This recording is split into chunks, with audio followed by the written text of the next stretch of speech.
बिस्मिल्लाहिर्रहमानिर्रहीम। कैसे हैं भाई आप लोग? रटना नहीं है, समझना है। Biology chapter 4 syntax book board reduced syllabus कर रहे थे हम। 9th कॉपी पेंसिल ले लीजिए, लेक्चर को नोट करना है और मुस्कुराते रहना है।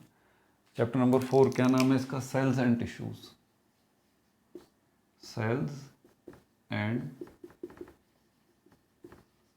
टिश्यूज़ आपके रिड्यूस्ड सिलेबस के मुताबिक, जो कि सिंटैक्स बुक बोर्ड की तरफ से आया है, उसमें जो पहला टॉपिक है आपका इसका microscope and emergence of cell theory. Microscope, इस चैप्टर में कितने टॉपिक्स उन्होंने दिए हैं बोर्ड वालों ने? Microscope and emergence of cell theory, cellular structure and functions, difference in prokaryotic and eukaryotic cell, diffusion, osmosis, exocytosis, endocytosis, animal tissue और plant tissue. 9 topic हैं। पहला टॉपिक जो है वो हम कर रहे हैं।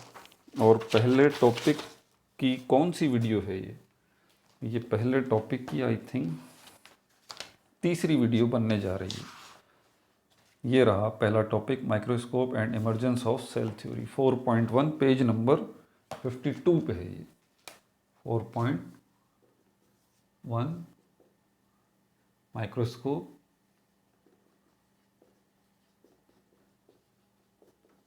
And emergence of cell theory. Cell theory का ज़हूर, ये मेन टॉपिक है। अभी 8 टॉपिक इसमें बाकी हैं। ये चैप्टर काफ़ी वीडियोस लेगा, बहुत बड़ा चैप्टर है। इसमें पहली वीडियो बन चुकी है जिसमें मैग्नीफिकेशन रेजोल्यूशन को डिस्कस कर चुके हैं। दूसरी वीडियो भी बन चुकी है जिसमें लाइट माइक्रोस्कोप और इलेक्ट्रॉन माइक्रोस्कोप को भी डिस्कस कर चुके हैं। ये तीसरी जो वीडियो बन रही है अब, ये किन किन टॉपिक्स को कवर करेगी? सेल थ्योरी, सेल थ्योरी इसको कवर करेगी। इस थ्योरी से रिलेटेड आपकी बुक में टॉपिक्स कौन कौन से हैं? History of the development of cell theory, पहला टॉपिक ये है। हिस्ट्री ऑफ द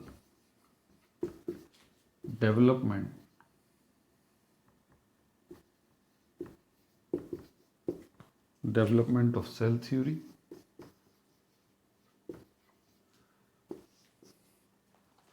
और दूसरा टॉपिक इसके अंदर कौन सा है? पेज नंबर 55, 56 हो गया। फिर इसमें सेल थ्योरी की बात आती है। फिर इसमें सेल थ्योरी की बात आती है। 2 टॉपिक जो है इसके अंदर कवर होंगे। 2 टॉपिक इसके अंदर कवर होंगे। ये तीसरी वीडियो है इस सीरीज़ की।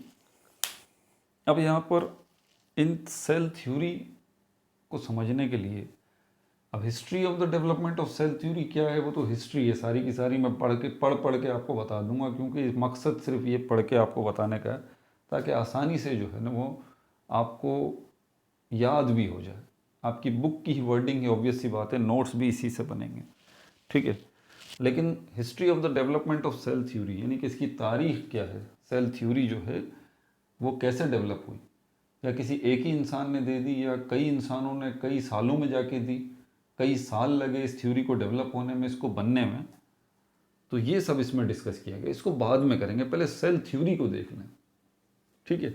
सेल थ्योरी को पहले देख लेते हैं। सेल थ्योरी क्या है?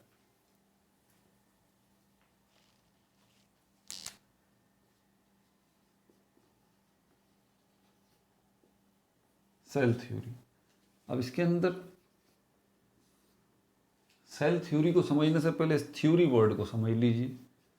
थ्योरी वर्ड का मतलब है किसी की कही हुई बात, या तो किसी एक शख्स ने कही है, या 2-3 लोगों ने कही है, या एक ही बात कही है, या 2-3 बातें कही हैं, या तो एक शख्स है जिसने 2-3 बातें कही हैं, या 2-3 बातें हैं जो कि 2-3 अशखास ने की हैं।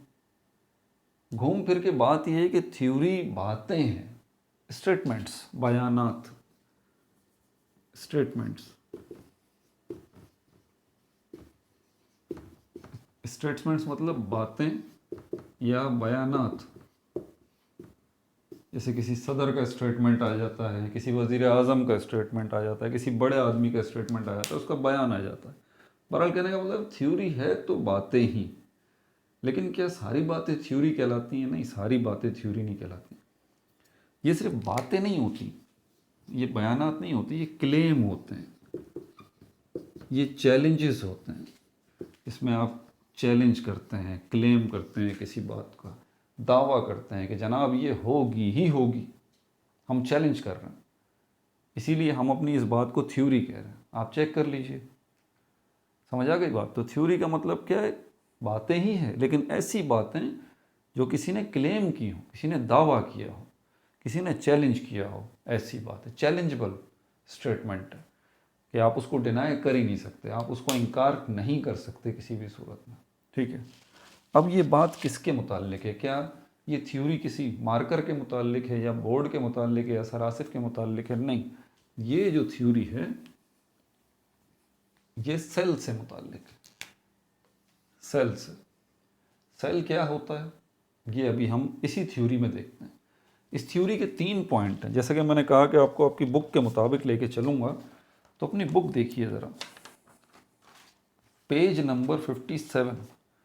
बुनियादी तौर पर ये जो बात है, थ्योरी जो है, इसमें 3 बातें की गई हैं। 3 बातें रोमन में लिख देता हूँ। 3 बातें या 3 क्लेम किए गए हैं, दावे किए गए हैं, चैलेंज किए गए हैं। पहली बात उन्होंने क्या बोली, जिसने भी कही है वो बाद में देख लेंगे कि किसने ये बात कही। कह रहा है all living things, all living things are made up of one or more cells, are made up of one or more cells। ये पहला दावा है, पहला क्लेम है। क्या? जितने लिविंग थिंग्स हैं सब के सब किससे बने हुए हैं? या तो एक सेल से या एक से ज़्यादा सेल से। 2 पॉसिबिलिटी है, या तो वो एक ही सेल वाले लिविंग थिंग होंगे, या फिर एक से ज़्यादा सेल वाले। इसको समझने के लिए आप हमारी अर्थ को देखिए जिस पर हम रहते हैं। अर्थ में हमारे पास 4 जगहें हैं। कौन कौन सी? इसको देखें तो ये 71% पानी है, उसके बाद ये लैंड है, खुश्की, 7 कॉन्टिनेंट हैं, जिसमें से एक कॉन्टिनेंट पे बर्फ़ ही बर्फ़ है, एंटार्कटिका, बाकी 6 कॉन्टिनेंट हैं, वहाँ इंसान रहता है। बराबर, तो ये वाटर हो गया, लैंड हो गई, खुश्की। हम इसको कहेंगे अबव लैंड, ऑन लैंड, बल्कि ऑन लैंड, ज़मीन पर, ज़मीन के ऊपर, जो मैं भी खड़ा हुआ हूँ ज़मीन के ऊपर। तीसरी चीज़ क्या होगी? पहली चीज़ वाटर, दूसरी चीज़ ऑन लैंड, तीसरी चीज़ अंडर लैंड या बीनीथ लैंड, या ज़मीन के अंदर, मट्टी में, ज़मीन के अंदर। और चौथी चीज़ है हवा में, एयर। और तो कुछ नहीं है ना, या तो ज़मीन है, ज़मीन के ऊपर है, या ज़मीन के नीचे है, या हवा है, या पानी है। ये 4 जगहें हैं। इन चारों जगहों पर हमारी अर्थ पर क्या मौजूद है? लिविंग थिंग्स मौजूद है।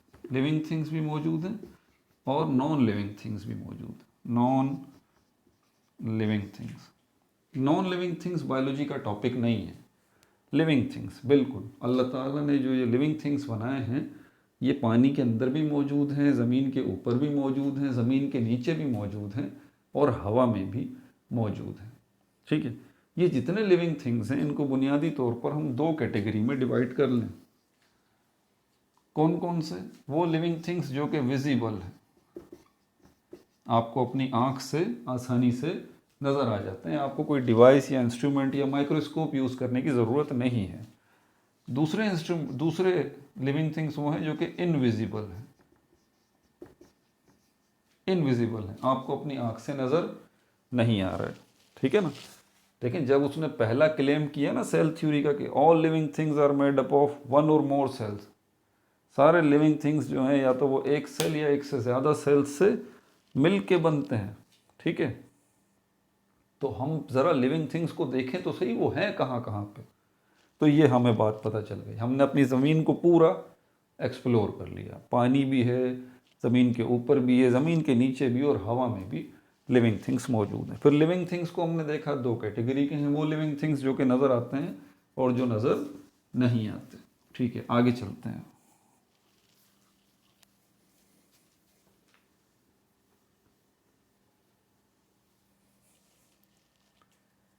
विजिबल और इनविजिबल, जो कि आपको नज़र नहीं आ रहा। अब सवाल ये पैदा होता है, जो आपको अपनी आंखों से नज़र आते हैं, क्या वो एक सेल के बने हुए होंगे, वन और या more cells, more than one cells? आपके ख्याल में क्या बात होगी? डेफिनेटली जो आपको अपनी आंख से नज़र आ रहे हैं वो मोर देन वन सेल्स वाले होंगे, मोर देन वन सेल। वो एक से ज़्यादा सेल्स से उनकी बॉडीज़ मिलके बनी होंगी। ऐसे कौन कौन से हैं मैं आपको बता देता हूँ। एनिमल्स, जानवर जो हैं, बायोलॉजी जो है वो इंसानों को भी एनिमल्स ही कंसीडर करती है। खैर हमारा इस्लामिक नुक्ता नज़र इससे हट कर है, ठीक है। लेकिन फ़िलहाल हम बायोलॉजी पढ़ रहे हैं तो जो कह रहे हैं वो उनकी बात रख लेते हैं। तो एनिमल्स सब आ गए इसके अंदर, जानवर जितने भी हैं, प्लांट्स, ये सब आपको अपनी आंखों से नज़र आते हैं। ये एनिमल्स, ज़मीन से बाहर मत जाइएगा। यहाँ पर हमारी अर्थ हमने बनाई थी ना, ये दोबारा बना देता हूँ। ये पानी है, ये ज़मीन के अंदर, ज़मीन के ऊपर, हवा में, पानी में आपको एनिमल्स मिलेंगे, प्लांट्स भी मिलेंगे, ठीक है। और कौन सी कैटेगरी है? एक एल्गी है। और कौन सी कैटेगरी है जो कि एक से ज़्यादा सेल्स से मिलके बने हैं और विजिबल भी हैं, हमें अपनी आँख से नज़र आते हैं? फंजाई है। जगह कम है तो ये फंजाई में मैंने यहाँ लिख दिया, फंजाई।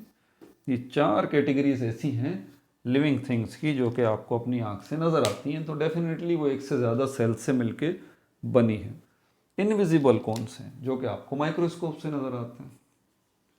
ये कहाँ मौजूद हैं? ये सब जगहों पर, पानी के अंदर भी, ज़मीन के ऊपर भी, ज़मीन के नीचे भी और हवा में भी। ये कहाँ पर मौजूद है? ये भी सब जगहों पर मौजूद है, पानी के अंदर भी, ज़मीन के ऊपर भी, हवा में भी और मट्टी के अंदर भी, ठीक है। इनमें आ जाते हैं माइक्रो ऑर्गेनिजम्स। क्यों इनको माइक्रो ऑर्गेनिजम्स कहा जा रहा है? आप ऑर्गेनिज्म कह लें या फिर आप लिविंग थिंग्स कह लें, एक ही बात है। माइक्रो ऑर्गेनिजम्स को इनविजिबल क्यों कहा गया है? उसकी वजह यह है कि ये माइक्रोस्कोप से ही नज़र आते हैं। अब माइक्रोस्कोप से नज़र आते हैं तो इनमें दो कैटेगरीज होती हैं, वन सेल वाले, मोर देन वन सेल वाले, मोर देन वन सेल वाले। अब आप कहेंगे सर एक सेल वाले और एक से ज़्यादा सेल वाले, तो ये भी तो मोर देन वन सेल हैं, आएगा ना जहन में सवाल।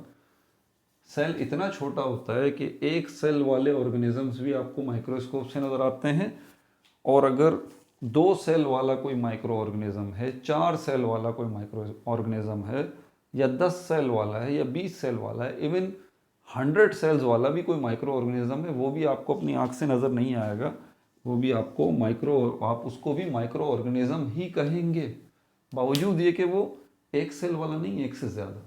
लेकिन एक से ज़्यादा सेल्स भी इतने ज़्यादा नहीं है कि आपको अपनी आँख से नज़र आ सके, तो वो माइक्रो ऑर्गेनिजम्स की कैटेगरी में कहलाएगा। वो इनविजिबल है, आपको माइक्रोस्कोप के बगैर नज़र नहीं आएगा। ये कहाँ मौजूद है? ज़मीन के अंदर भी, ज़मीन के ऊपर भी, हवा में भी और पानी में भी।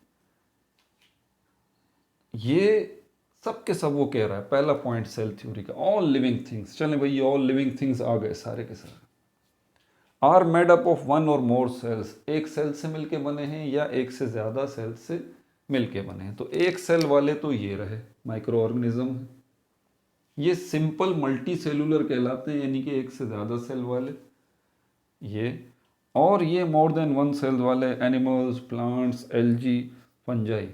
तो अब अगर मैं आपसे पूछूं कि फंजाई किससे मिलके बने हैं, तो आप कहेंगे सेल से मिलके बने हैं। एल्गी किससे मिलके बने हैं, सेल से मिलके बने हैं। प्लांट्स किससे मिलके बने हैं, सेल से मिलके बने हैं। एनिमल्स किससे मिलके बने हैं, सेल्स से मिलके बने हैं। एक सेल वाले बैक्टीरिया, प्रोटोजोआ, इनकी तफसीलात आगे आएंगी, ये भी सेल से मिलके बने, क्योंकि उसने बोला है पहले पॉइंट में एक सेल के होंगे या एक से ज़्यादा सेल के होंगे, बात ही ख़त्म कर दी ना। बोला एक सेल वाले भी जो है वो सेल से मिलके बने, एक सेल तो है ना। ठीक है भाई, तो ये पहला पॉइंट हो गया सेल थ्योरी का। दूसरा पॉइंट हम देखते हैं, इसको मिटा देते।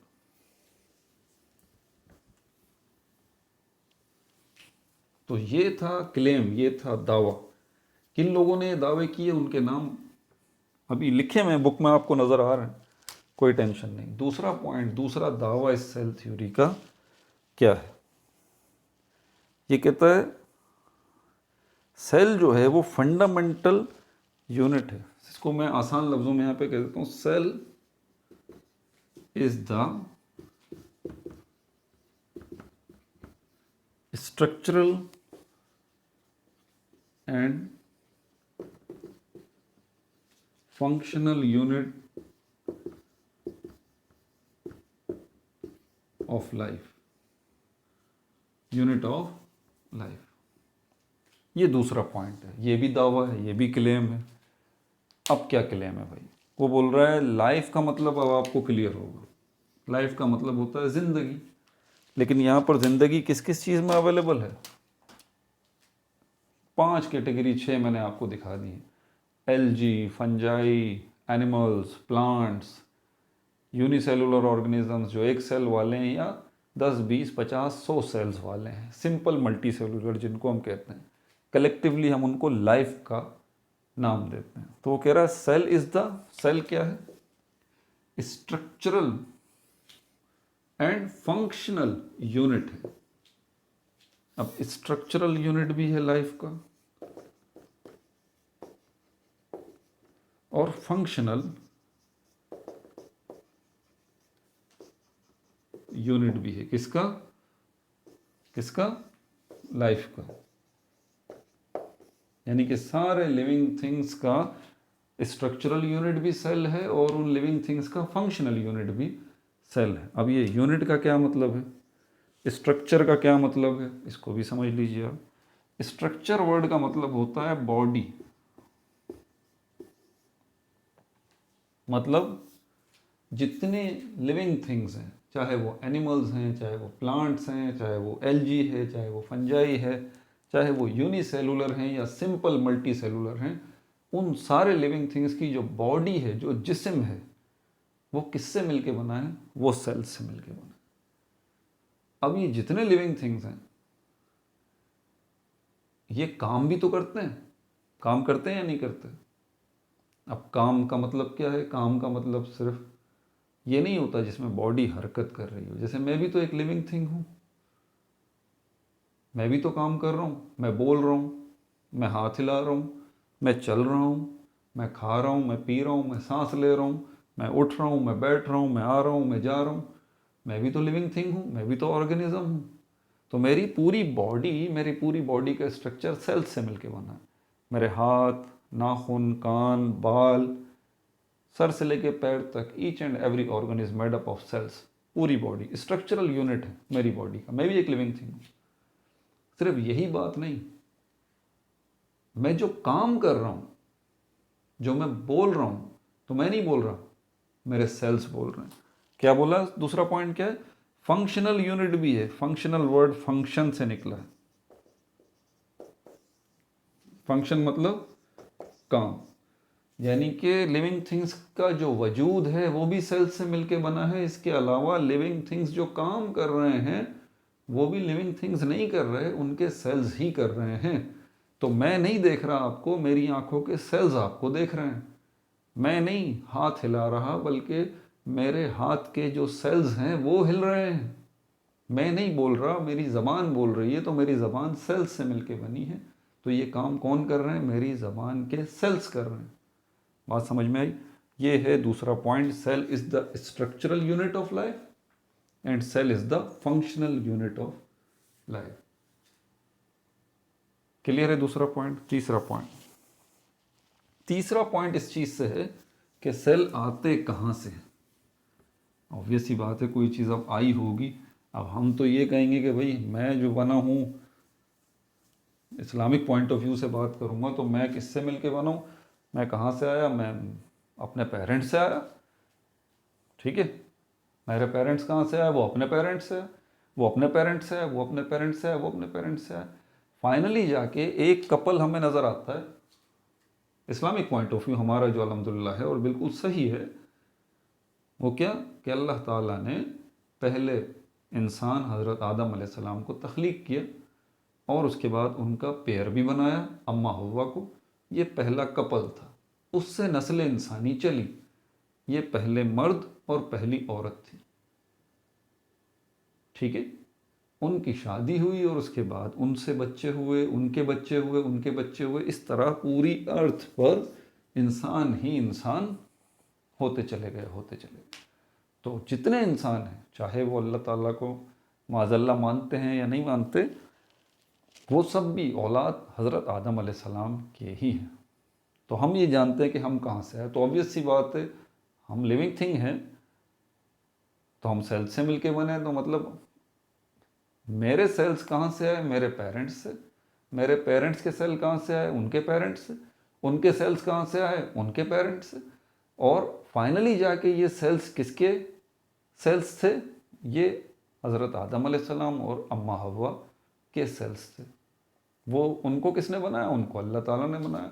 तो इसका मतलब अल्लाह ताला ने पहले उनके सेल्स बनाए, उन सेल्स को यकजा किया, टिश्यूज़ बनाए, टिश्यूज़ को यकजा किया, एक जगह इकट्ठा किया, ऑर्गन्स बनाए, ऑर्गन्स को एक जगह इकट्ठा किया, ऑर्गन सिस्टम्स बनाए, ऑर्गन सिस्टम्स को मिलाया, तो ऑर्गेनिज्म ह्यूमन बींग बन गया। ठीक हो गया? ये तीसरा पॉइंट क्या कह रहा है? New cell is derive from pre existing cell.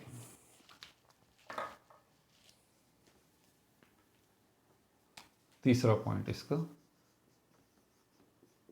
New cell, जो भी नया सेल वो आएगा, are new cell is derived, वो आएगा, new cell is derived from pre existing cell.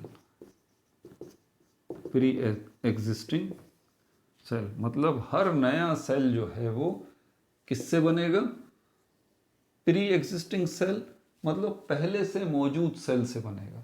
नया सेल जो है वो, उसके लिए पहले से एक सेल मौजूद होना चाहिए और उस पहले सेल के लिए एक और सेल मौजूद होना चाहिए और उस सेल के लिए एक और सेल भी मौजूद होना चाहिए। तीसरा पॉइंट। अब ये बात क्यों कही गई? ये भी एक क्लेम है। इसका मतलब एक सेल जब ही बन सकता है जब उससे पहले कोई सेल हो, उससे बनेगा। इसकी तफसीलात आगे आ रही हैं माइटोसिस और मियोसिस में, उसको हम देख लेंगे। बहरहाल, तो ये बात तो हो गई। लोग क्या कहते थे? डिनोवो सेल को कहा जाता था, cell is are de novo, DENOVO, de novo structure.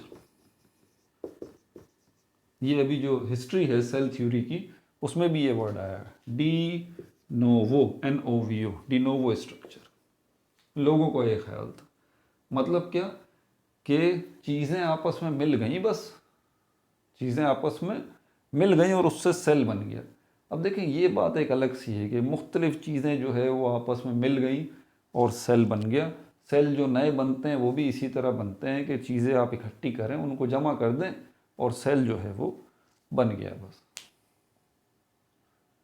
तो ये बात यहाँ इस स्टेटमेंट से गलत हो जाती है। बोलते हैं नहीं, सेल चीज़ों से नहीं बनते, सेल पहले से मौजूद सेल्स से बनते हैं। तो इसीलिए कहा जाता है cell is not a de novo structure. ये बात गलत हो गई थी। कौन लोग थे जिन्होंने ये पॉइंट दिए?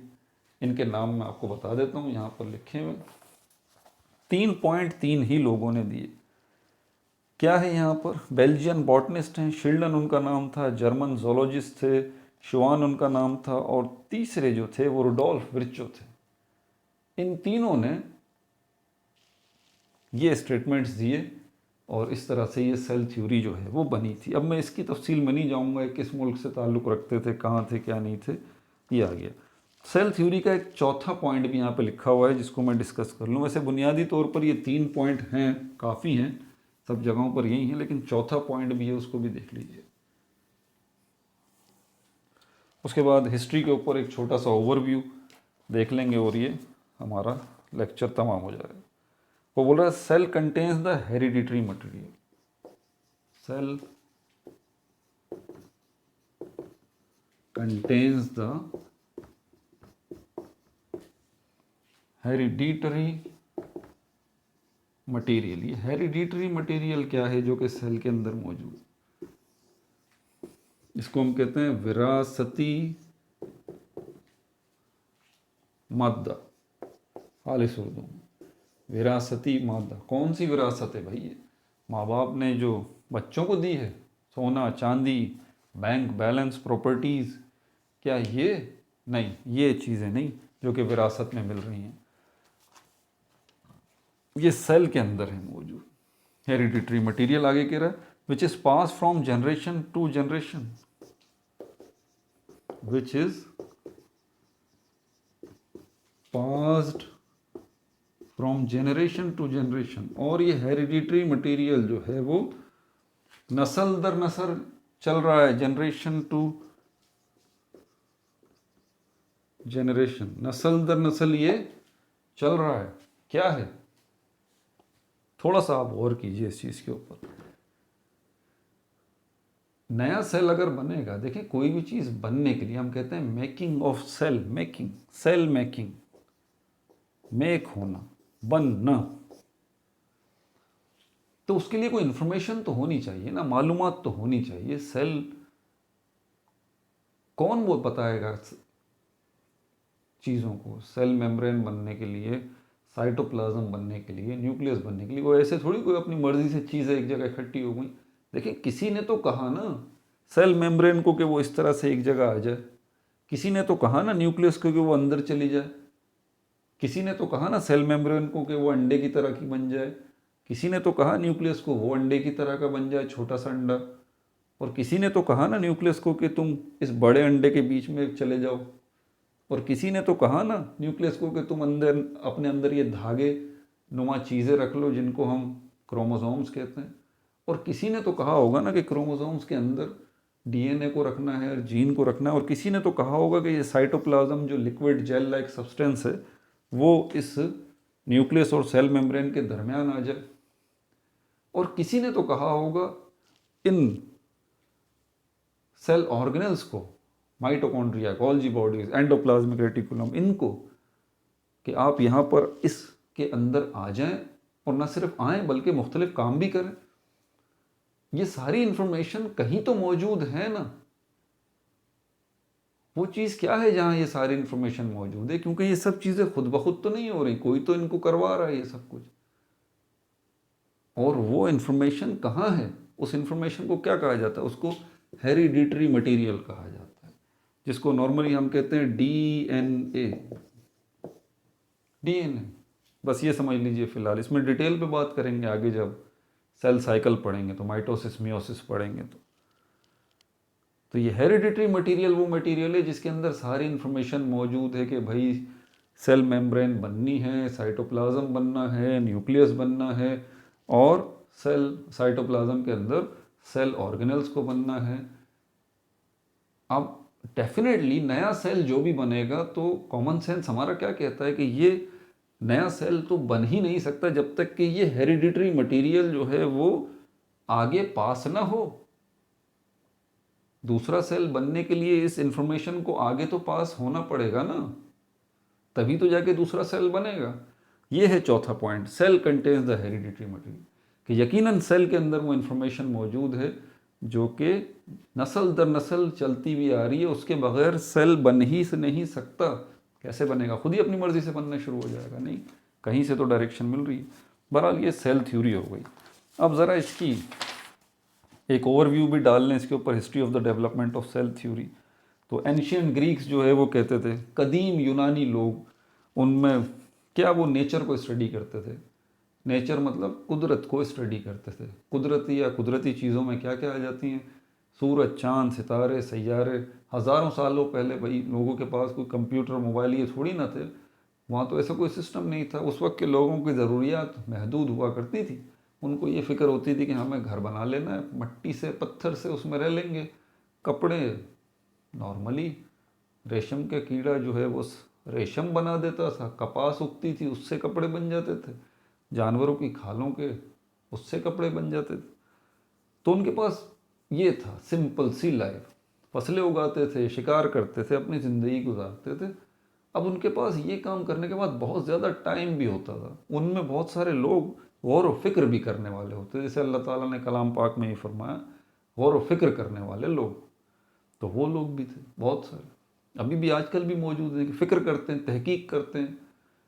तो वो अपने सोचते थे ये सूरज क्यों निकल रहा है, हवा क्यों चल रही है, बारिश क्यों हो रही है। आजकल हम तो ये चीज़ें नहीं सोचते, हम तो बड़े मसरूफ़ हैं ना। लेकिन पहले के लोगों के पास तो बहुत टाइम होता था, तो वो गौर करते थे कि क्यों चल रही, क्यों चल, वो आइडियाज़ लगाते थे। ये पेन जो है वो खुद क्यों नहीं हरकत कर रहा, मैं क्यों खुद हरकत कर रहा हूँ। ये वो सवालात थे जो उनके दिमागों में चलते रहते थे। और जब सवालात और आइडियाज़ अपने दिमागों में चलते हैं तो फिर डिस्कशन का सिलसिला शुरू होता है, आपस में डिस्कस करते हैं। और जब आपस में डिस्कशन होती है तो किसी ना किसी नतीजे पे पहुंच ही जाते हैं। एग्जैक्टली यही होता था। तो एंशियंट ग्रीक्स कदीम यूनानी लोग जो हैं, उनका ये ख्याल था, जिसमें एक नाम एरिस्टोटल, जिसको उर्दू में अरस्तू कहा जाता है, इनका ख्याल था कि हो ना हो प्लांट्स भी थोड़ी बहुत हरकत करते हैं और लिविंग थिंग्स भी थोड़ी बहुत हरकत करते हैं, तो इनके दरमियान कोई ना कोई लिंक ज़रूर है, कोई ऐसी चीज़ मौजूद है इनके। एक पहला तो ये ख्याल आया कि हो ना हो, क्योंकि ये हरकत प्लांट्स भी कर रहे हैं और ये हरकत एनिमल्स भी कर रहे हैं, खाना एनिमल्स भी खा रहे हैं, खाना प्लांट्स भी खा रहे हैं, कोई तो चीज़ है ऐसी जो इन दोनों में कॉमन है। क्योंकि हरकतें एक जैसी हैं तो यकीनन कोई चीज़ कॉमन भी है प्लांट्स में और एनिमल्स में। ये पहला ख्याल। और उसके बाद क्या, फिर उन्होंने ये सोचा कि यकीनन कोई चीज़ कॉमन, उसको उन्होंने कहा कि फंडामेंटल यूनिट। और आज हम जानते हैं वो कॉमन चीज़ क्या है, वो सेल है। सही बात है ना। तो उस ज़माने में तो माइक्रोस्कोप नहीं थी, ठीक है। बहरहाल ये वो टाइम पीरियड था जो बीसी टाइम पीरियड का मैंने आपको बताया, बिफोर क्रिस्ट, हज़रत ईसा अलैहिस्सलाम के दुनिया में आने से भी पहले का वक्त था। फिर हज़रत ईसा अलैहिस्सलाम दुनिया में तशरीफ़ लेके आए, रोमन पीरियड चल रहा था, रोमन पीरियड के बाद मुस्लिम पीरियड आया और अब मॉडर्न पीरियड है। ये तफसीलात मैं हिस्ट्री की बता चुका हूँ पहले जो ना।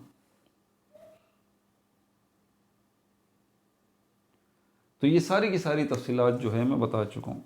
उसके बाद 1665 में जो है वो, अब सेल को देखा कैसे गया। सेल को देखने के लिए आपको माइक्रोस्कोप चाहिए, तो पहले माइक्रोस्कोप बनेगी तभी तो आप सेल को देखेंगे। सेल को अपनी आँख से थोड़ी ना देख सकते, तो इसके लिए आपको माइक्रोस्कोप की हिस्ट्री को देखना पड़ेगा। तो ये हम पहले ही बता चुके हैं कि पहली माइक्रोस्कोप जो है वो ज़ेकेरियस जेंसिन ने बनाई थी, ठीक है। और उसके बाद रॉबर्ट हुक ने इसको थोड़ा सा इम्प्रूव किया था। तो इसीलिए 1665 में पेज नंबर 56 पे आप देख लें, रॉबर्ट हुक का ही नाम। ये इंग्लिश साइंटिस्ट है। ये इस काबिल हो गया था कि इसने उस माइक्रोस्कोप को मज़ीद इम्प्रूव किया और उसके बाद इसने कॉर्क का एक टुकड़ा लिया, यानी कि वुड, लकड़ी जो होती है सॉफ्ट सी, ठीक है। क्योंकि वुड या लकड़ी आपको पता है वो दरख्तों से, ट्रीज से मिलती है, और वो ट्री भी लिविंग थिंग है, वो सेल से मिल के बना है, तो उसके अंदर भी यकीनन जो है वो सेल्स होंगे। तो इसने जब उस कॉर्क के टुकड़े को ट्री के इस माइक्रोस्कोप के ज़रिए ऑब्जर्व किया तो उसको ऐसे गोल गोल चीज़ें नज़र आईं, ये इस तरह की ब्लॉक्स नज़र आए। उसने बोला ये क्या चीज़ें हैं। तो उसने अपनी ज़बान में कमरों को, बड़े बड़े रूम्स जो हैं, उनकी जो इबादत गाहें होती थी, ठीक है, उनमें इस तरह के बड़े बड़े रूम्स बने होते थे, उसमें उनको सेल कहा जाता था। तो उसने बोला ये सेल्स हैं, उनको रॉबर्ट हुक ने सेल्स का नाम दे दिया। तो असल में वो अपनी माइक्रोस्कोप से क्या देख रहा था पता है आपको? एनिमल सेल और प्लांट सेल में बुनियादी फ़र्क जो है वो सेल वॉल और सेल मेम्ब्रेन का होता है। एनिमल्स के सेल्स में सेल मेम्ब्रेन तक कहानी ख़त्म हो जाती है, ठीक है, जबकि प्लांट्स में इस सेल मेम्ब्रेन के अलावा एक और मेम्ब्रेन होती है, एक और स्किन होती है, जिसको हम सेल वॉल कहते हैं। क्योंकि ये वुड था, लकड़ी थी, सॉफ्ट लकड़ी थी, वुड था, इसमें यकीनन क्या होंगे, सेल्स होंगे। तो इनकी सेल वॉल्स को असल में वो स्टडी कर रहा था। उसके बाद 1670 आ जाता है, एंटोन वैन लीवेनहुक, इसने जो है वो लिविंग सेल्स यानी कि बैक्टीरिया को माइक्रोस्कोप में देखा। उसके बाद 1683 में छोटे छोटे जो है वो इसी ने मज़ीद लीवेनहुक ने ऑर्गेनिजम्स को देखा बैक्टीरिया के अलावा पानी के अंदर। 1833 के अंदर रॉबर्ट ब्राउन ने इन माइक्रो ऑर्गेनिजम्स के अंदर, इन सेल्स के अंदर न्यूक्लियस को डिस्कवर किया, रॉबर्ट ब्राउन ने। इसके बाद जब ये सेल वॉल, सेल मेम्ब्रेन और न्यूक्लियस की डिस्कवरी हो गई, अब तो उसके बाद फिर क्या, अब सेल थ्योरी के बनने का टाइम आ गया। तो यहाँ पर क्योंकि 3 शख्स थे जिन्होंने सेल थ्योरी को डिज़ाइन किया, 1839 में इन्होंने सेल थ्योरी में जो हमारी बुक में लिखा है, सिंटेक्स की ये ज़बरदस्त बुक के अंदर, इसमें खैर से सिर्फ 2 ही पॉइंट लिखे हैं और उसमें थियोडर शिवान को लिखा गया है, बाकी शिल्डन बेचारे का तो नाम ही गायब हो गया, इसके अंदर वो लिखना ही भूल गए, मिस प्रिंटिंग हो गई है, शायद आगे चल के वो सही हो जाए। तो ये सेल थ्योरी यहाँ से 1839 से शुरू होती है। उसके बाद क्योंकि 2 पॉइंट पहले आए थे इस सेल थ्योरी के, ठीक है, जो शुरू में मैंने बताए थे, all living things are made up of 1 और मोर सेल्स, और cell is the fundamental unit of structure and function in all living things. ये 2 पॉइंट पहले आए थे। तीसरा पॉइंट बाद में आया था कि नया सेल पहले से मौजूद सेल से मिलकर बनता है। इस पर बड़ी बहस मुबाहिसा होता रहा कि सेल आए कहाँ से। बहरहाल तो ये 1840 और ये बस ठीक है भाई, थक गया मैं। तो ये असद अब तो परेशान नहीं है, आप चैप्टर नंबर 4 से ही शुरू किया, ये देख लें। सेल थ्योरी भी हो गई, इसकी हिस्ट्री भी हो गई, सब सेलुलर और ए सेलुलर पार्टिकल्स और सेल, ये आखिरी 2 टॉपिक हैं इसी 4.1 के। अपना बहुत ज़्यादा ख्याल रखिएगा। कोई भी प्रॉब्लम है कमेंट में मुझे बता दीजिए, कमेंट्स में सारे देखता हूँ इंशाल्लाह। मैं आपको कोई वीडियो नहीं मिल रही, कोई लिंक नहीं मिल रहा, प्ले लिस्ट नहीं मिल रही, मुझे बताइए। कोई प्रॉब्लम नहीं मिल रही फिज़िक्स की, केमिस्ट्री की, बायोलॉजी की, मैथमेटिक्स की, मुझे बताइए कमेंट में, मैं इंशाल्लाह आपको प्रोवाइड करूँगा। अपना बहुत ज़्यादा ख्याल रखिएगा। No like, no subscribe, only share.